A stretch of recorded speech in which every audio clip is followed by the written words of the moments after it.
J'invite les élus de la ville à me rejoindre, mes compagnons de route, je vous en prie, ainsi que l'ensemble des élus qui sont venus honorer notre ville aujourd'hui. Mesdames et messieurs, chers concitoyens, avant de démarrer mon discours, permettez-moi à titre personnel de remercier mon épouse Bénédicte et mes enfants Faustine et Valentin, ô combien utiles dans l'exercice de mes fonctions. Bénédicte, merci souvent de me supporter. Au sens propre comme figuré. Je tiens également à remercier mon équipe, fidèle, loyale, engagée, et qui n'a qu'un seul objectif, servir l'intérêt général de notre ville. Oui, je le sais, d'aucuns me diront, vous n'avez pas fait cela, vous avez abandonné ceci. Mais à travers le film que vous venez de voir, beaucoup a été fait et nous devons en être fiers. Mais beaucoup reste à faire. Lors du moment convivial tout à l'heure, certains d'entre vous reviendront vers nous et ils auront raison. Surtout, et je vous le demande, restez exigeants à notre égard. Même si la situation nationale et internationale nous demande une agilité quotidienne et à toute épreuve. Après plus de 3 ans de crise sanitaire, c'est avec une certaine émotion que j'ai plaisir à vous retrouver avec le conseil municipal aujourd'hui. Quelle fierté et quelle joie! C'est la première fois, en effet, durant ce mandat, que nous avons enfin l'occasion de nous réunir pour célébrer la nouvelle année. La manifestation des vœux que nous partageons est l'occasion, au travers de mon discours, de poser le constat que nous traversons des temps difficiles et une période exigeante. En effet, la guerre inacceptable menée depuis presque 1 an contre l'Ukraine et ses conséquences en matière d'inflation et d'accès à l'énergie, la crise sanitaire toujours présente, l'urgence environnementale, sont autant de facteurs que nous devons prendre en compte. En parallèle à ces crises, notre monde, notre pays, notre ville évolue et tente de s'adapter. Ainsi, la planète, notre société, Frontignan-la-Pérade, se voit engagée dans de multiples transitions numériques, environnementales, énergétiques, sociétales. Nos certitudes, nos habitudes sont ainsi largement bousculées, remises en question par ces crises et ces transitions. Elles nous questionnent. Aujourd'hui, avec mon équipe, je veux vous donner un message d'espérance.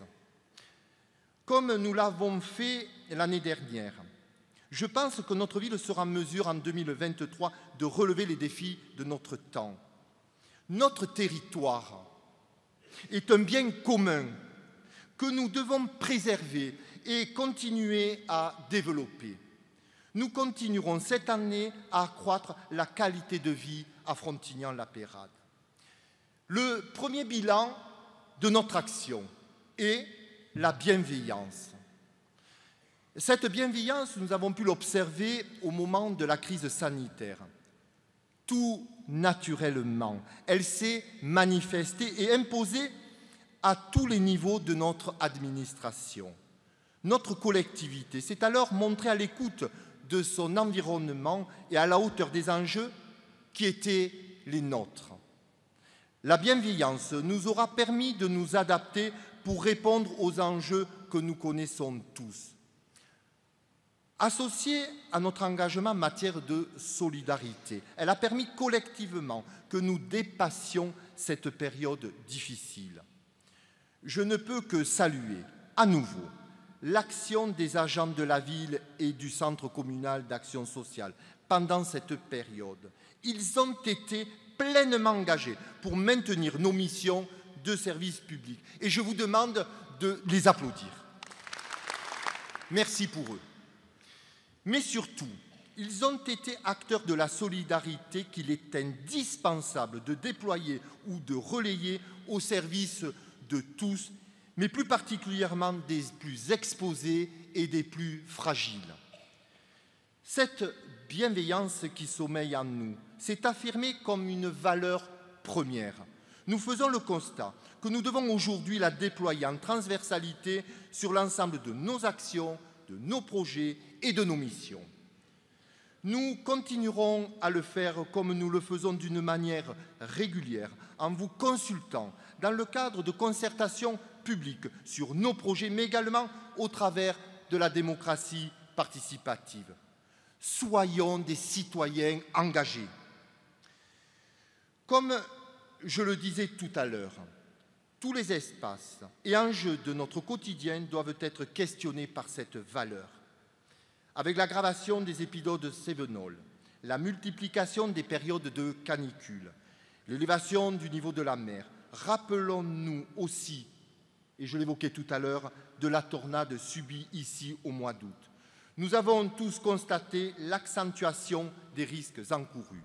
Sur ces constats, nous devons nous adapter au travers de nos règlements d'urbanisme, à travers la révision du plan local d'urbanisme en cours, n'est-ce pas Frédéric, mais également au travers du schéma de cohérence territoriale, ainsi qu'au travers de l'ensemble des actions qui sont les nôtres. Le deuxième pilier de notre action est la responsabilité. Je l'évoquais en introduction, désormais au XXIe siècle, nous sommes entrés dans l'ère des transitions. Que ce soit face aux crises, face aux mutations sociétales, nous avons obligation de nous adapter. Nous devons préserver la qualité des services publics proposés tout en maintenant nos finances publiques. Comme vous le savez, les collectivités dans leur ensemble, et nous en discutons avec nos collègues maires souvent, sont confrontées à des variations importantes de leurs charges de fonctionnement et d'investissement. C'est la conséquence, entre autres, des surcoûts de l'énergie et de l'inflation. Cette situation nous oblige désormais à questionner et à mener, grâce à de nouveaux outils de gestion déployés au sein de nos services, avec responsabilité et esprit de solidarité, avec arbitrage budgétaire. Pour optimiser ces derniers, nous continuerons à être vigilants sur l'évolution de nos ressources, qu'elles soient locales ou en provenance de l'État. Cette double exigence se traduit notamment dans notre plan pluriannuel d'investissement. Pour mener au mieux nos projets, nous allons accentuer la recherche de financement croisé déjà entamée auprès de nos partenaires. En fonction des opportunités de subvention générées, nous ferons, si cela est opportun, évoluer le phasage de nos investissements, de nos projets. Mais faire évoluer un calendrier en fonction d'opportunités de subvention n'est nullement remettre en question notre ambition. C'est simplement mieux gérer nos finances publiques en inscrivant nos projets, nos actions dans des dimensions plus globales telles que les enjeux locaux et nationaux de mobilité, de lutte contre le gaspillage des énergies et du réchauffement climatique. Corollaire de l'obtention de financements croisés, vous l'aurez compris, nous devons désormais systématiquement interroger les politiques publiques de nos partenaires en fonction de leurs compétences et champs d'intervention. Nous avons construit avec eux, depuis le début de ce mandat, une nouvelle forme de dialogue. Il est empreint de responsabilité, mais aussi porteur d'ambition pour Frontignan-la-Pérade.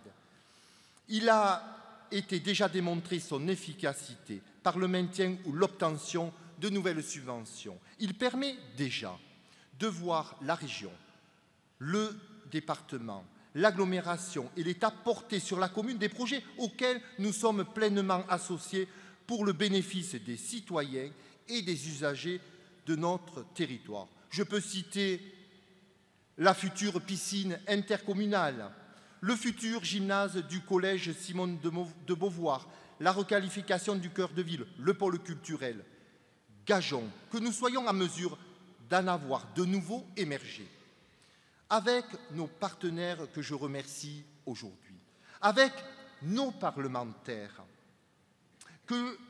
qui, je le sais, sont attentifs à notre ville, mais aussi avec un bloc communal que je souhaite voir dans les prochaines années encore et toujours continuer à assumer nos compétences actuelles, et ce, avec les moyens nécessaires, nous serons en mesure collectivement de faire face aux défis de notre temps. Et grâce à votre participation et la prise en compte de votre expression au travers de concertations publiques que nous organisons, je suis certain que nous serons ensemble en capacité de faire barrage aux inquiétudes qui y sont associées. Et comme je viens d'employer le mot inquiétude, je m'autorise, si vous le permettez, un aparté dans ce discours. Je souhaite en effet m'exprimer sur une question qui inquiète bon nombre d'entre nous. S'il est légitime pour un gouvernement et l'ensemble des partenaires sociaux associés à ce sujet de s'interroger sur les questions des retraites, je ne peux que constater un manque de concertation dans les négociations sur ce sujet. Mais surtout, je regrette profondément qu'un tel projet soit mené maintenant. Notre société me semble en effet avoir déjà suffisamment d'inquiétudes pour y ajouter de nouvelles incertitudes. Le troisième pilier de notre action, et le dernier, je vous rassure, est l'engagement. Comme nous le subissons tous les jours, nous devons nous adapter aux transitions qui nous impactent. Nous devons apprendre à être résilients. Notre territoire offre en effet une expérience, une qualité de vie qui fait sa singularité. Nous y avons des espaces naturels multiples et d'exception. Le massif de la Gardiole, les étangs, les salins, nos plages sont un écrin remarquable pour notre quotidien. Ils continueront, je vous rassure, en 2023, d'être préservés et mis en valeur. Ces espaces naturels, on le sait tous ici, notre ADN associé à notre patrimoine, notre port de plaisance, nos riches programmations culturelles, sportives et festives, la présence de nombreuses entreprises, le nombre important d'associations qui font vivre notre ville, ainsi que le développement des services publics sont autant de facteurs d'attractivité et autant de symboles de dynamisme. C'est en partie grâce à l'ensemble de ces atouts que près de 500 habitants sont venus dernièrement nous rejoindre, et ce, sans remettre en question notre quotidien. Par exemple, notre ville s'est vue classer récemment 20e au niveau national des communes de 20 000 à 40 000 habitants les plus sûres de France. Nous sommes premiers au niveau de l'Occitanie. Mais quelle fierté!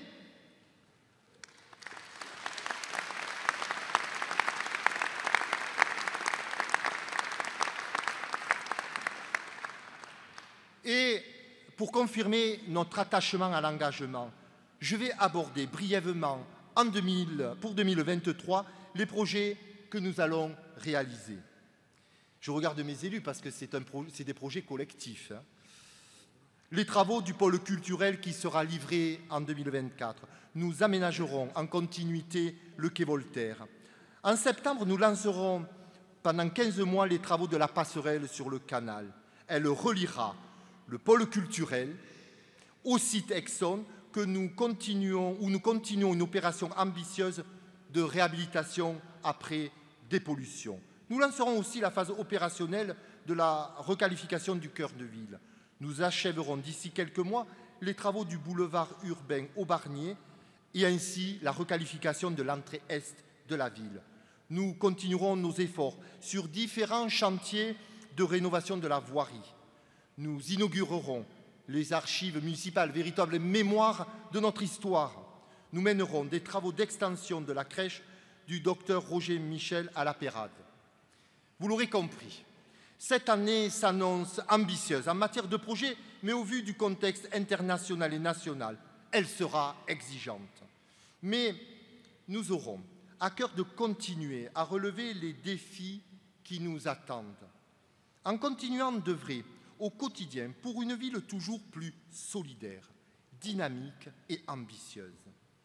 Nous continuerons à construire Frontignan-La Peyrade de demain, tout en préservant notre qualité de vie.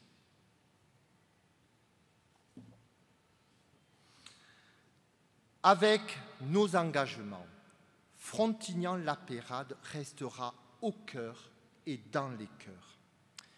Il est maintenant temps, mes chères concitoyennes et mes chers concitoyens, pour moi, de vous présenter mes vœux à toutes et à tous pour 2023.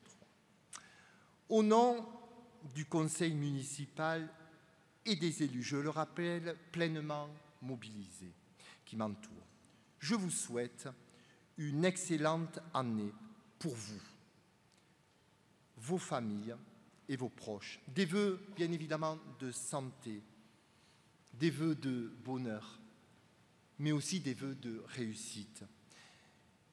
Restons optimistes, déterminés, unis pour faire face aux défis de demain.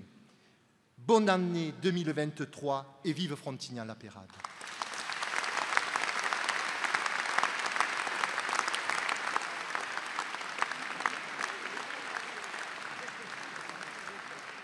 Mesdames et messieurs, vous pouvez vous asseoir. Il n'y en aura pas pour très longtemps, mais j'ai souhaité, lors de cette cérémonie des vœux, mettre à l'honneur deux personnes. Deux citoyens exemplaires de la ville, qui ont fait preuve, ce que je dis souvent, d'engagement citoyen. J'aimerais appeler Enzo Rodriguez et André Huguelin. Je vais commencer par André, je vous en prie, soyez là. Enzo Rodriguez, vieille famille frontignanaise, Enzo. D'ailleurs, il y a sa maman et son grand-père, mon cher Alain. Enzo, tu vas faire 18 ans d'ici quelques mois et tu es passionné par le métier des pompiers depuis ton plus jeune âge.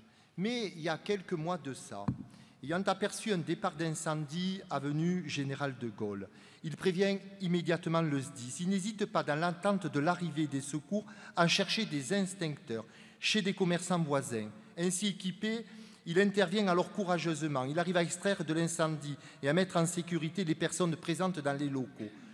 Continuant courageusement ses efforts, il réussit ensuite à éteindre seul le feu. À l'arrivée des sapeurs-pompiers, que je salue là aussi, excusez-moi, commandant Berthelon, j'ai oublié de saluer nos forces de l'ordre et la police nationale, excusez-moi encore, en même temps, et merci en tout cas à nos forces de l'ordre qui font un travail formidable chez nous. Et donc Enzo se voit félicité par cet acte de courage et de bravoure qui a évité un drame. Et j'y étais ce jour-là sur le lieu d'intervention. On entend parfois des critiques envers notre jeunesse. Mais nous constatons avec cet acte exemplaire de bienveillance que notre jeunesse est bel et bien présente. La jeune génération, il faut leur faire confiance. On a une belle jeunesse. Et ce soir, mettre à l'honneur un jeune, c'est quelque chose d'important. Je te remets, au nom de la ville, un diplôme d'honneur.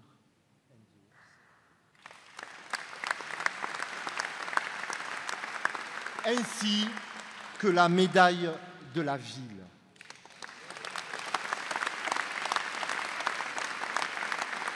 La médaille de la ville, pour moi, j'en ai remis, tout le monde le sait, très peu. Parce que remettre la médaille de la ville, où on me dit 3. En 3 ans, ça ne fait pas beaucoup. Mais pour moi, d'une part, c'est un honneur de te remettre cette médaille et devant l'ensemble de nos administrés ici présents réunis.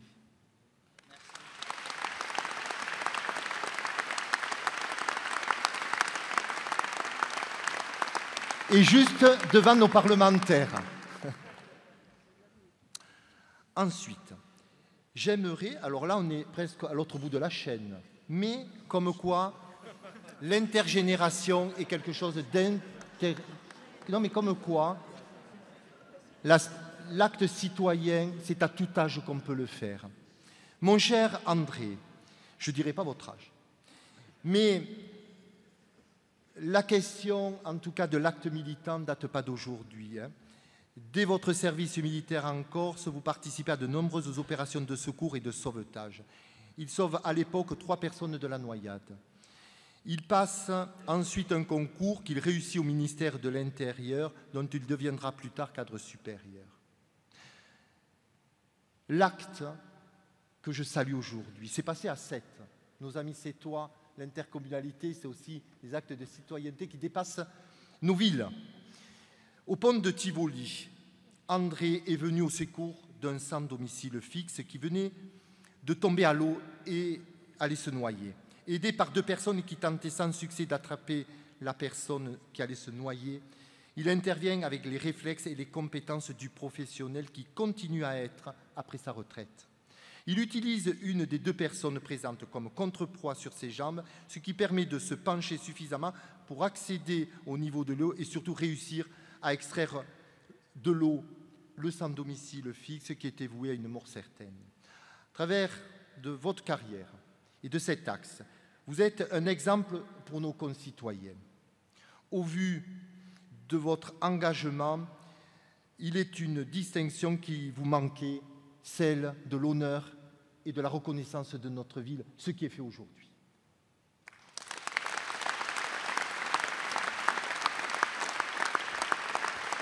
André Huguelin, je vous remets donc le diplôme du dévouement et je vous remets également la médaille de notre ville qui vous honore aujourd'hui.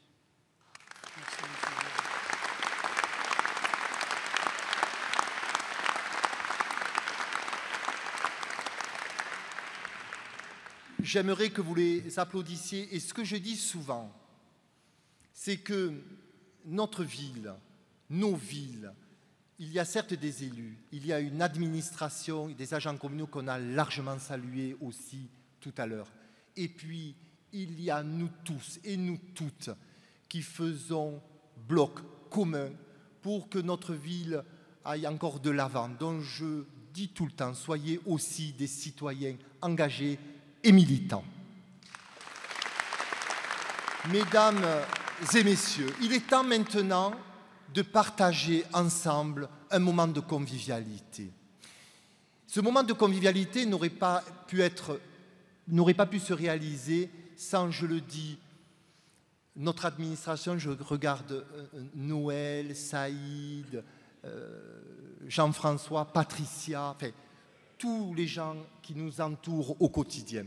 Et puis, ça n'aurait pas pu être non plus permis sans aussi la présence aujourd'hui de l'ensemble des producteurs de muscat, parce que c'est aussi notre ADN, et l'ensemble des commerçants de la ville, parce que dans notre ville, il y a tout pour réussir, il y a tout pour bien vivre. Et défendons nos valeurs, défendons nos commerçants, nos producteurs, notre ADN. Je vous souhaite en tout cas un bon moment de convivialité qui va se situer à l'extérieur et encore bonne et heureuse année à toutes et à tous.